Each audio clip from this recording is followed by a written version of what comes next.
अच्छा, तो first lecture में हमने ऑर्गेनिक केमिस्ट्री पढ़ी थी कि ऑर्गेनिक केमिस्ट्री क्या होती है, स्टडी ऑफ हाइड्रोकार्बन्स और उसके डेरिवेट्स, उसको हम क्या बोलते हैं, ऑर्गेनिक केमिस्ट्री। और उसमें हम हाइड्रोकार्बन्स यानी कि कार्बन और हाइड्रोजन की स्टडी करते हैं। और वाइटल फोर्स थ्योरी भी हमने एक्सप्लेन की थी।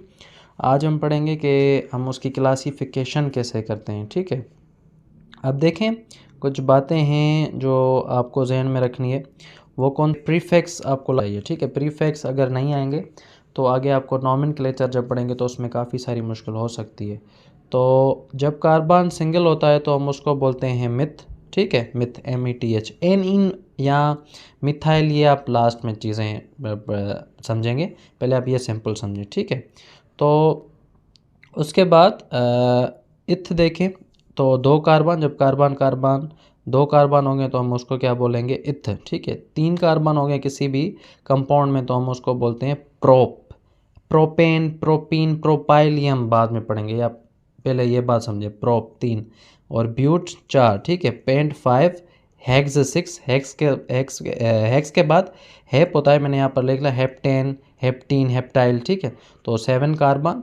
उसी तरह से ऑक्ट 8, नॉन 9, डेक 10। ठीक है, अच्छा, दूसरी बात जो याद रखने वाली है वो ये कि कार्बन कार्बन के साथ हमेशा 3 बॉन्ड बनाता है।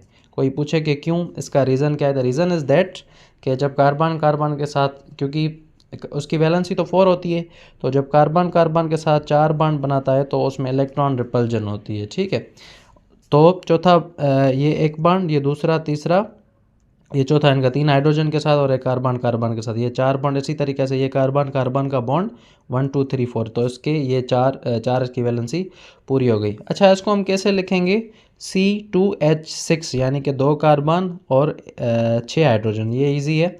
कार्बन के यहाँ पर देखिए 3 बॉन्ड है तो एक बचा, एक इसने हाइड्रोजन के साथ बना लिया, हाइड्रोजन के साथ, तो इसको हम लिखेंगे C2H2।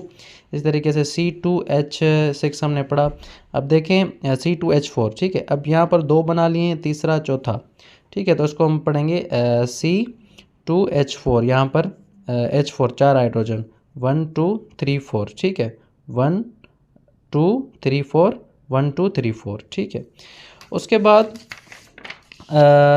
क्लासिफिकेशन को अब हम देखते हैं। पहले प्रीफिक्स की हमने बात की, तो ऑर्गेनिक कंपाउंड्स आर, जब हमको क्लासिफाई करेंगे तो organic compounds are divided into 2 categories. तो वो 2 कैटेगरीज में क्या होते हैं, डिवाइड होते हैं। सबसे पहले ओपन चेन, जिनको हम क्या बोलते हैं, एसाइक्लिक। ए मीन्स विदाउट। ठीक है, एसाइक्लिक कंपाउंड। दूसरे होते हैं क्लोज चेन, जिनको हम क्या बोलते हैं, साइक्लिक कंपाउंड्स। ठीक है, अच्छा, ओपन